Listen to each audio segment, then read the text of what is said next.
Okay, so in this video, what I'm going to be doing is promoting the Windows Server 2019 to domain controller. It's quite a straightforward process. And so let me just get on with that.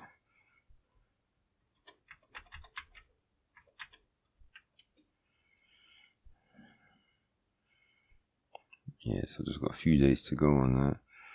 So, alright, so this is the same server 2019 that I installed. So it's installed onto Qemu. And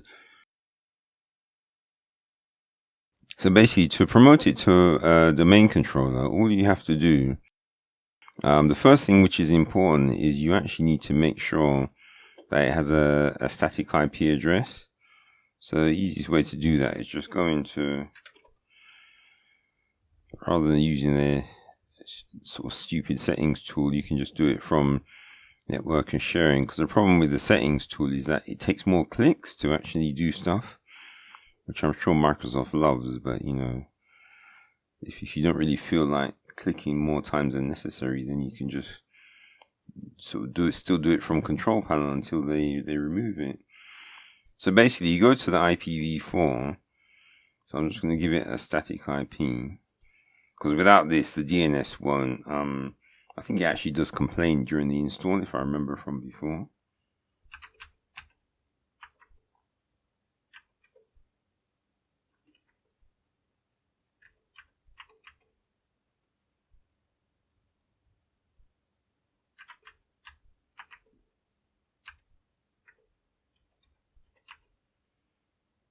And then the DNS address you give it is actually well, you're supposed to give it itself, but the thing is the DNS gets set up, so I'll just give it the normal.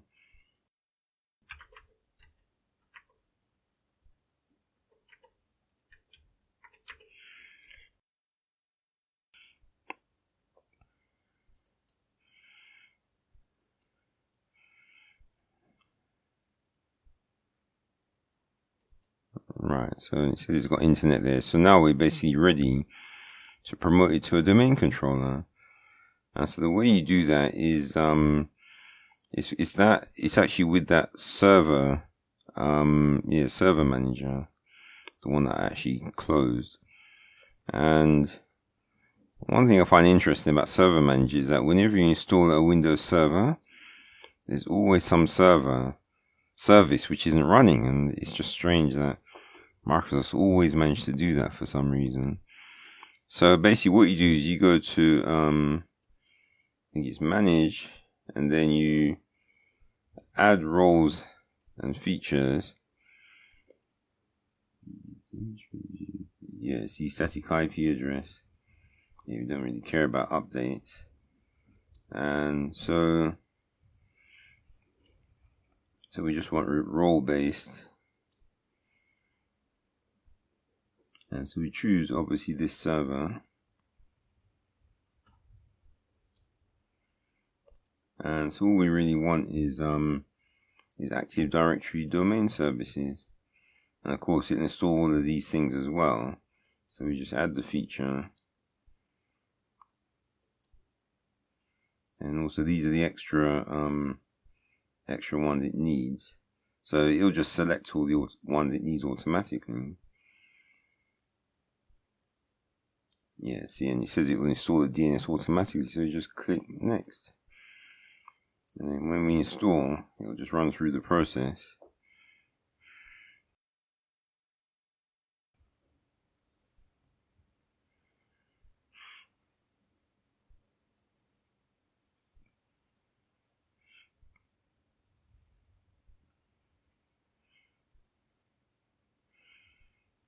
Right, so now it's just going through installing the various tools, etc. that it needs.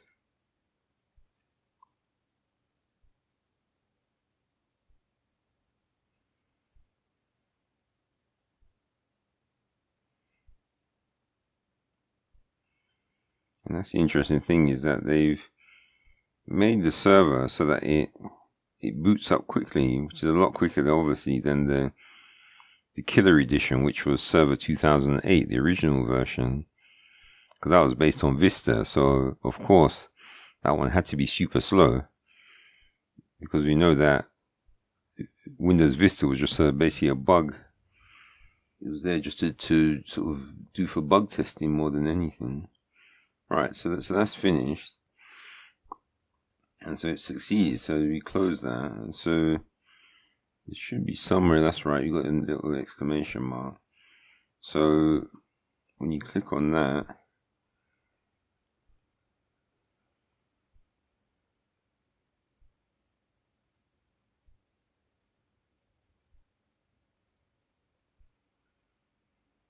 yeah. So now we have to. So what you do is basically you go back. This is the thing. It doesn't really tell you, but once you've done it before, you know what to do. So you click on the exclamation, and then you have to click to promote it to a domain controller. Because even though you've installed the service, you'd think it would. Obviously, you have to promote it for it to be of any use. But I suppose, yeah, they might say you want to add it to it. So I suppose it makes sense. So anyway, so now we just have to give it a domain name.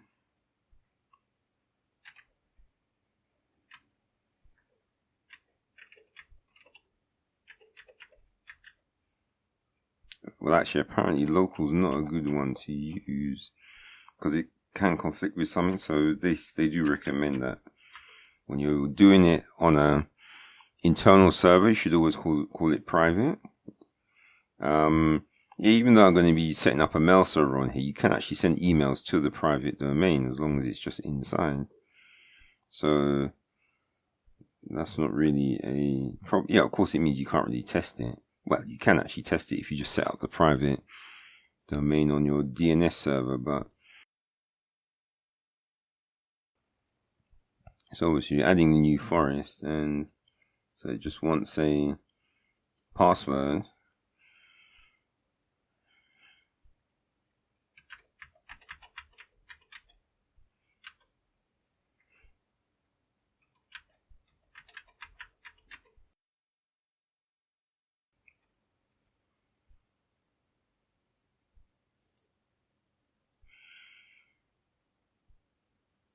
Yeah, it doesn't matter. It just means that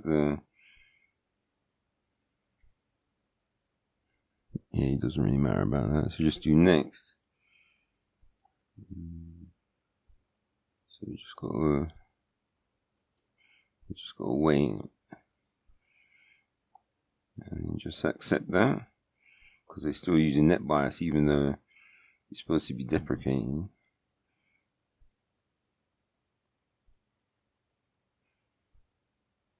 Alright, so just accept the standard location. Unless you want to put it on like a fast SSD, that's when you can change where these files are located.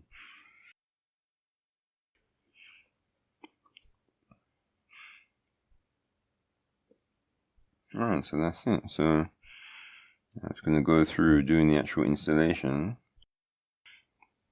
And as you can see, it says the server automatically reboots. So obviously if you're typing out a little text document, then you're going to be in trouble. But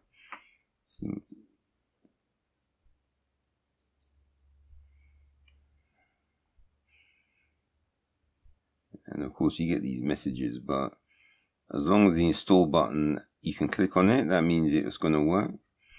Because if there is a problem and there's something that you've forgotten, then the installation button will actually be grayed out, and then you have to fix anything which comes up red. But yellow exclamations, you can just usually ignore them.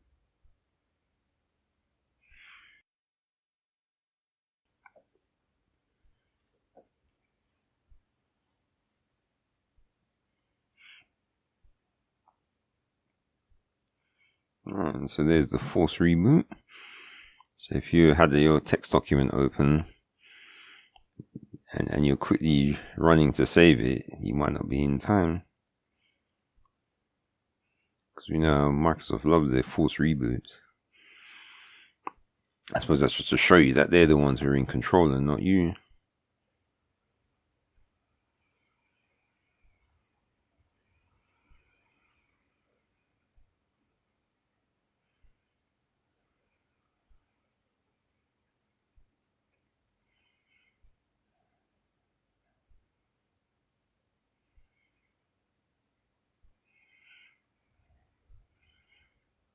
Right, so now we just have to wait for it to do this slow part. So after all that trouble that Microsoft went to speed up the booting, it seems that when it comes to things like updates and settings, they still don't seem to have worked out a way to actually make them fast.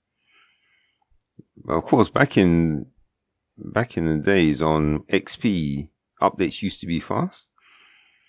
And it's only when Vista came out that the updates went to being slow again. And so ever since Vista, I mean, obviously we're still using the Vista kernel at the moment, because Microsoft have said that even though in the terminal it says it's Windows 10, it's still Windows 6.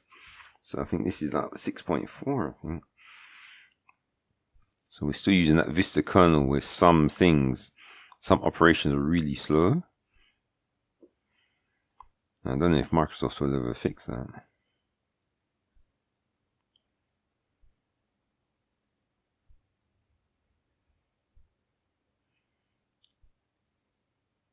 And the thing is, now they're saying Windows 10 is going to be continuously updated, so it looks like we might end up being stuck with the Vista kernel until the end comes, basically.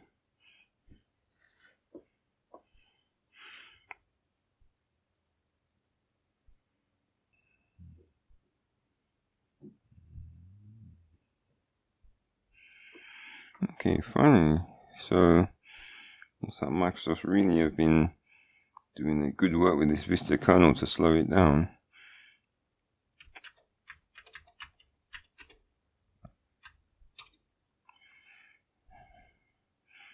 Yeah, I know.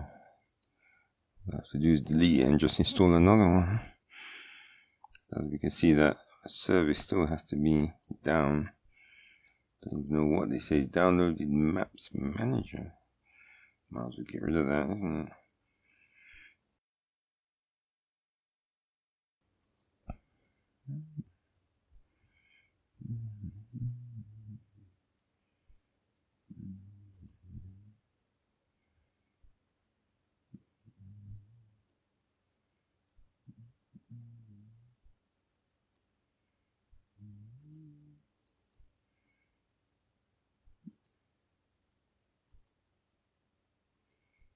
What downloaded maps is all about.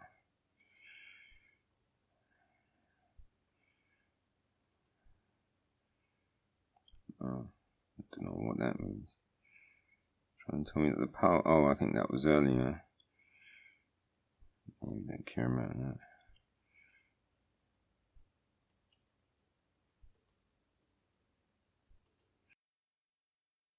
Okay, so that's it. So now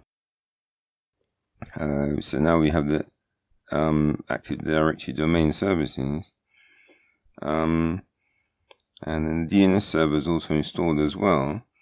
And then just to make sure that's actually up, we can go into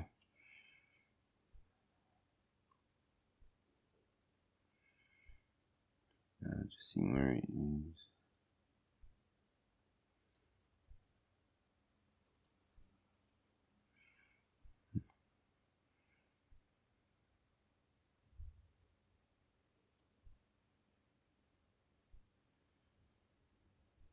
So it's Active Directory users and computers. So basically, if this opens up, and you got users, then that means you're basically good to go. Alright, so that's the end of this video. So that's the Server 2019 promoted to a domain controller. And so now I'm just gonna next video, hopefully if I get the time, should be just to show how to finally install the Exchange Server 2016. Okay, see you.